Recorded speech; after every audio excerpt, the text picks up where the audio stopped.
Dear students, question 6 part B को solve करने जा रहे हैं। तो स्टूडेंट्स, सबसे पहला जो फैक्टर पूछा गया लेंथ, कि क्या लेंथ जो है टाइम पीरियड के ऊपर इम्पैक्ट रखती है या नहीं।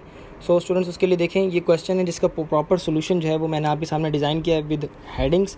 फर्स्ट हेडिंग आप देंगे effect of length on time period. So students, as we know from period of simple pendulum, आपको सिंपल पेंडुलम के टाइम पीरियड का फॉर्मूला जो है वो पता है कि t is equal to 2π√L/g। So students, आप इसको इक्वेशन 1 कह दें। तो स्टूडेंट्स, यहाँ पे आप डायग्राम से भी देख सकते हैं कि यहाँ पे एक स्टैंड था जिससे हमने एक बॉब को सस्पेंड किया हुआ है having mass m and the length is l।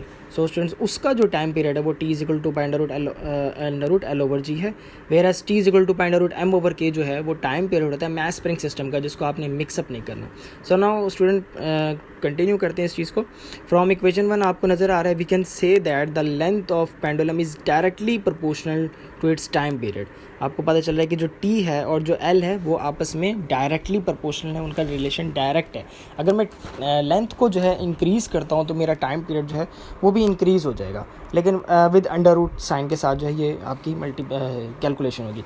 So indirectly अगर हम बात करें, इफ़ यू चेंज और variate its length then period of pendulum will also change. यानी कि जो इम्पैक्ट है, जो इफ़ेक्ट है लेंथ का टाइम पीरियड पे, वो है और किस तरह का है, डायरेक्ट रिलेशन के साथ है। अगर आप लेंथ को इंक्रीज़ और डिक्रीज़ करते हैं, time period will also increase और डिक्रीज़। सो स्टूडेंट्स, पहला इफेक्ट आपने बयान कर दिया।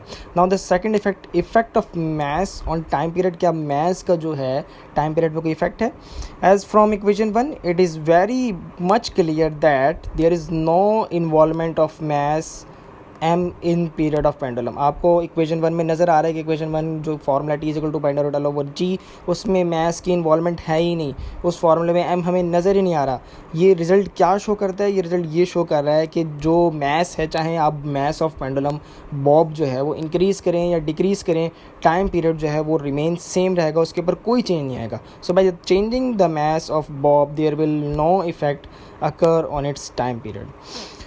सो स्टूडेंट्स, लास्ट जो है effect of amplitude on time period. Effect of amplitude जो है वो हमने देखना है टाइम पीरियड पे। So students, first of all जो है एम्पलीट्यूड को आप समझ लें कि एम्पलीट्यूड होता क्या है। मेरे पास यहाँ पे फिगर 1 और फिगर 2 दो तरह की डायग्राम है।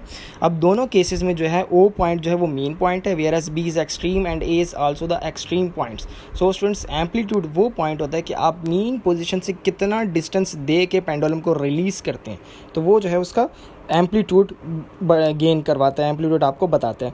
सो स्टूडेंट्स, फिगर 1 और फिगर 2 अगर आप दोनों में देखें, जिसको मैं अभी जूम इन कर रहा हूँ, तो आपको दोनों फिगर में नज़र आ रहा है कि एम्पलीट्यूड फिगर 2 का ज़्यादा है।